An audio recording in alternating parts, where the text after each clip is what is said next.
This is why you shouldn't get the S650. Pros and cons edition. So basically, in my opinion, I love this car. Personally, I love this car. But there's a lot of reasons why I feel like you shouldn't get this car. And they're very small reasons. And it's very in the moment type of reason. So if you're in the market for a car, you should definitely reconsider getting the S650 for these specific reasons. So one of the main reasons why I say you shouldn't get this car is the computer issues. The computer, for the people that already have this car, they can relate. The computer can be very slow. I don't know why. It's a 2024. Personally, I think it should be top tier. For you to be paying about $40,000 to $50,000 for a new Mustang, I think this computer should be straight. It's slow. When you start it up, it's slow. It glitches out. It goes black for a little bit and then it comes back. Personally, it doesn't happen to me that often, but I've heard it happens to other people a lot. So that's one thing to consider with this car. Another thing to consider with this car is the fact that when you're putting stuff on the car, it could be very annoying to put things on this car.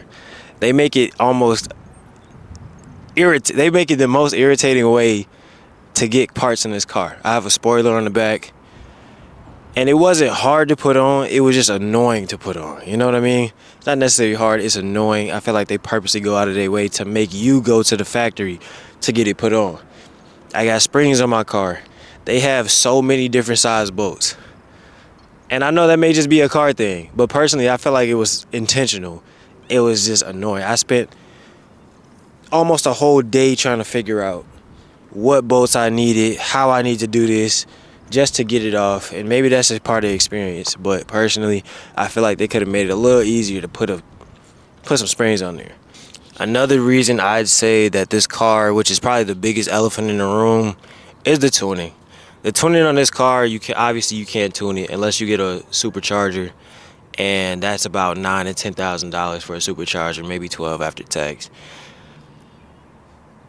And depending on if you install it yourself or if you have somebody else install it for you, but personally, you just can't tune it. I think it sucks that you can't tune it. I think eventually when you're able to tune it, this is going to be the car to get. Personally, it's very easy. I've heard guys get a supercharger with 900 horsepower and a smaller pulley. It's super easy to get 900 horsepower with this car if you got the right things for it. So personally, when tuning does come out, whenever it does come out, hopefully it comes out a lot sooner than later, this will be the car to get. And the very, very last thing I think that is the worst thing about this car is the pricing, man. The pricing of this car is ridiculous. $40,000 for a GT. You can go get an S550 for about $30,000, low $30,000. Obviously, because it's an older car, but for a GT that's dang near built almost the exact same as the other one, come on, man. $40,000, and $40,000 is on the low end. If you get a brand new one, you looking upwards to about $45,000 to $50,000, especially in the state of Illinois. Upwards. And then don't let you get a performance package. You already damn near in the 50s. If you get a dark horse, you're $60,000 to $70,000, and I don't personally think it's worth it. It's a regular V8 car. There's nothing special with it. There's no new gadgets that they came on with it. If anything, they took things away. I know you got the screen, you got little gadgets and things like that, but that, to me, as a car enthusiast, as someone who loves cars, who gets into cars, I don't think having a touch screen with a couple little gadgets warrants an extra $10,000 on a car. I just don't think so.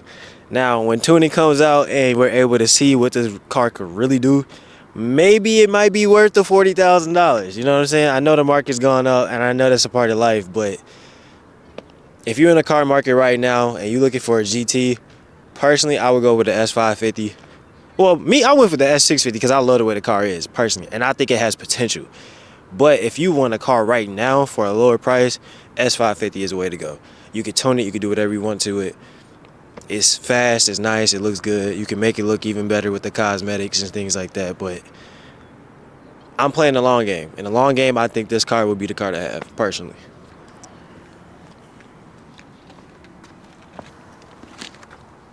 One last thing before I go. The last thing I would say that this car could do better at and Ford could do better at is the modifications when it comes to cosmetics. I know some people don't care about cosmetics, but personally I think having a more aggressive muscle cars are supposed to look aggressive, man. If you got some parts that make it look more aggressive, man, put it out, you know? I feel like the GTD or the GDT, whatever it's called, that supercharged crazy one that's supposed to be dumb fast on the track. I feel like the parts on it are decent. Like the fender, it got some vents in it. I definitely want to get that in the future. I'm not too fond of the hood. I don't like the hood. I feel like it's too basic. You just added 2 extra vents. It doesn't, I don't know. I like an aggressive looking car. I like a wide body car. I love the way this bumps out. The tires that I have for it, these are the original tires, but the tires I do have for it make it look way more aggressive. I got 305s in the back and 275s in the front. But personally, if they had like a better hood and just different ways to make this car look more aggressive, that would be perfect. But that's just something small when it comes to cons, man. So the pros of this car. Are pretty easy and very quick for me. The reason why I got this car is because the way I love the way it looks. I love the way it drives. I love a lot about this car. So let's start with the body of the car, man. Personally, the body of this car is crazy. I added that spoiler back there and I lowered it. But the body of this car off factory is nice. Like, I didn't have to do too much to it to make it look good. Personally, I think it looks better than the S550, in my opinion. But this car is just immaculate off the lot. It looks aggressive, it looks clean, it's sleek, it's nice. Especially when you add a spoiler to it. I had the thin little spoiler when it came with it, but man, adding a spoiler to it and adding like 1 or 2 cosmetics can really transform this car into something else. And even without it, you don't even need it. Personally, it already looks good. It looks sleek, it's nice. So, and it looks aggressive. The little curvatures and the hood and on the sides make this car really pop as a muscle car. And I like the fact that they did this pretty easily. Pro number 2 for sure is definitely a good computer. I love that this doesn't look like you're about to be a pilot and you got all these calculator looking buttons right here. It just looks nice. It looks cleaner. It looks more uniform. The screens, the technology. It's about time that Ford has put some technologies in their Mustangs. This isn't 1962, bro. The technology, in my opinion, should have been here. Honestly. The technology, I think, would have put Ford on top even more. Ford is already one of the top performance cars companies in the world. Anyway, only because, you know what I'm saying, they're tough. Ford is tough. And for the people that hate on it, you're just a hater. Simple. But the technology, man, unless you're making it a classic car, I feel like that's the only way for it to be acceptable. Put some technology in it, man. Times are changing. I don't want to have to look like I'm a pilot or I got a calculator for a dash console. Like, what are we doing? Pro number 3. This car has the potential to be insane. As I stated earlier, you put a supercharger on it, a Whipple supercharger, and a smaller pulley on it, you're going to be making 900 horsepower easily. That is the easiest 900 horsepower a lot of people have even made. So imagine when it's able to be tuned. It will be able to be tuned in the future. I don't know how long in the future. Usually it takes about 2 years. So maybe in 2026 it should be tuned. But imagine the power this thing is going to make. Imagine how fast it's going to be. Imagine the game changer and the gap is going to put between other cars if they don't keep up now, bro. This car is, in my opinion, which is the reason why I got it, this car is going to be something special. And it's already, with just a supercharger, whooping cars left and right. So personally, I went off the potential. I went off the long game. I know people was mad because they didn't get it right away. But personally, I think this is going to be a car that a lot of people don't want to see on the road when tuning is available. Pro number 4.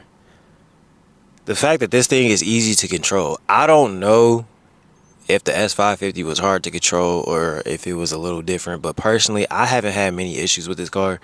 There's certain things that you need to learn about your car, and that's across the board, that you need to learn about your car that you can and can't do with your car. Or if you can do it, you have to do it in certain ways in order to control it the best way you possibly can. But personally, for the people that's always bashing Mustang owners, I don't see what they talking about. I see the videos they talking about, but honestly, this car is not that hard to control. You just have to be patient and learn your car. And I think that goes for any car. Challengers, Chargers, Vets, Camaros, BMWs. It doesn't matter what car you have. I think you have to learn your car and the ins and outs of what it can and can't do. Like, for instance, this car is very good after third gear. You feel the difference after third gear. 1, 2, and 3 are pretty normal. After 3 and you hit 4, it's crazy. You feel it fly. And you got 7 more gears after 3. So you just gotta learn your car. And last but not least, it's a Mustang. If you don't like Mustangs, you're a hater. Personally, a Mustang is always gonna be near and dear to my heart, only because my father had a Mustang and he had the Cobra, one of the fastest ones when it came out at the time. He had it when it came out, not later on in life. So that's all I grew up around. I knew, I've test drove Camaros and Chargers, and I've never test drove a Corvette. But I didn't like the Corvette or the Challenger, so I gave it a try. But Mustangs are Mustangs and Mustangs are Mustangs. It's gonna be lit. It's gonna be lit. Everybody's gonna recognize a Mustang. Everybody's gonna like a Mustang, and they are not to be messed with. Mustangs are tough. They will hawk you down.